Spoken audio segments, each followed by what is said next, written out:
What's good, everybody? Welcome back to Whole Views, and today we're going to be talking about Beetlejuice from 1988 and just asking ourselves the question, does this deserve a reboot, a remake, or none of the above? Just leave it alone.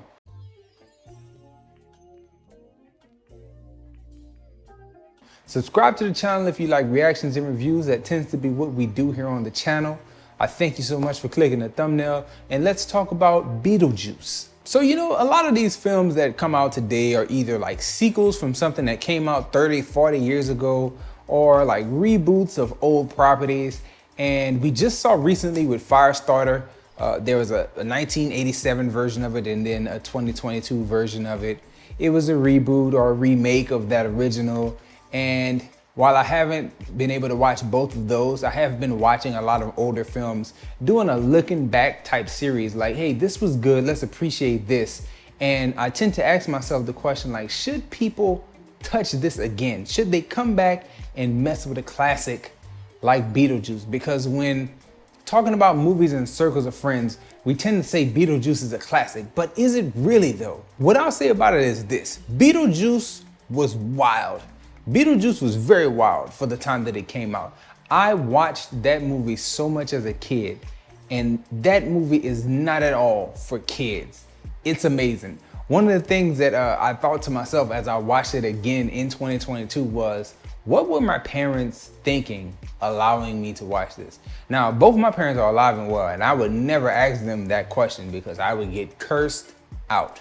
But honestly though, this movie has grotesque scenes of people who've been either killed or died in horrific ways, and like they show people like flattened out as if they've been ran over by a car. They show the magician's assistant who is like sawn in half, and her top half is here and her bottom half is there, and you have all kind of stuff like that that is on display throughout the movie. You have the main couple of the young Alec Baldwin and his wife on screen, and they did like grotesque things to themselves to kind of make themselves look scary. Everything was weirdly affected in that movie, and while it was good for the time, I must say that that stuff could probably be updated if they ever did decide to touch Beetlejuice again. But thinking about it as the time that it came out, in the early 90s, me watching this as a kid, I'm thinking to myself as an adult, like, why did my parents let me look at this? There was so much sexual harassment, so much sexual aggression from Beetlejuice, stuff that like as a kid, it flew right over my head. But as an adult, this stuff was front and center, that Beetlejuice was grabbing. He was grabbing. Straight out the gate, he was all over Gina Davis. Like, he was all over her. Alec Baldwin character was just a gee gosh golly type of guy, and he didn't do too much standing up for himself. And just the fact that all that stuff played out, all that stuff happened, and again, sexual aggression. There was the words they used in the movie was a horror house that just sprang up out of nowhere. And I'm like, I want to say I was under 10 years old looking at that and thinking to myself as an adult, like, man, mama them let that stuff just play and it was nothing. Again, I'll never pose that question because they would curse me out. As a child, I thought, no, this is fine. But as an adult, I'm like, yo, this is wild that such sexual aggression just was normal in 1988. And that this movie still is praised by a lot of people in 2020, 22. Like, people are still like, Beetlejuice is a classic. But if you watch it and you look like, oh man, some of this behavior is kind of, to me at least. But let's answer the question though, does it still hold up? And I would say absolutely it still holds up to this day. The performances in it were good, mainly from Michael Keaton. I know if they ever touch this property to reboot it, or do one of these 30-year later type sequels with Winona Ryder and maybe Alec Baldwin, maybe even Gina Davis, it's the idea that you got to come back with that original cast, because one, everybody for the most part is still active, and two, the performances were not a problem with the OG movie. So performance-wise, everything was fine. Story-wise, it was actually fine. There was nothing in there that really stuck out and said like, this is something that needs to be updated or addressed. It's like, not really. It was a cool story for the time. You do another one like that, updated, maybe Alec Baldwin and Gina Davis kind of showing a new couple the ropes as they're transitioning out.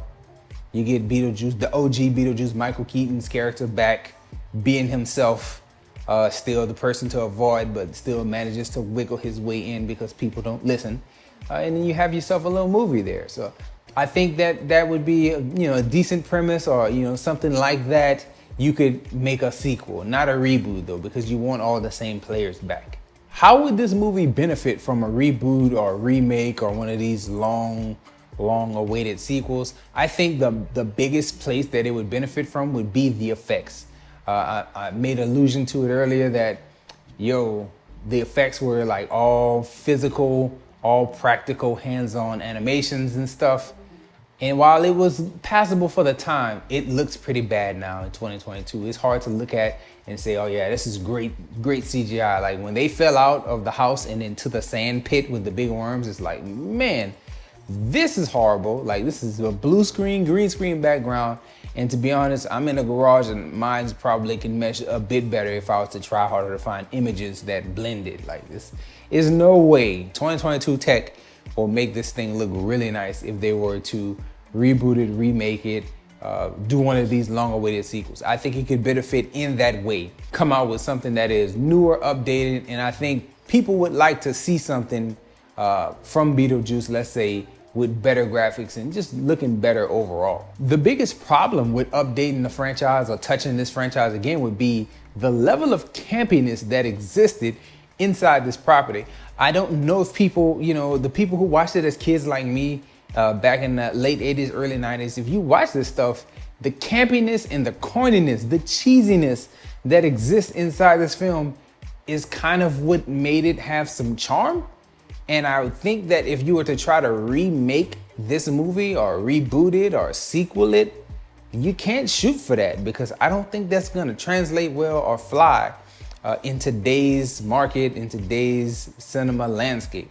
It's hard to recreate camp. It's hard to recreate the cheese when there's the good cheese like Beetlejuice.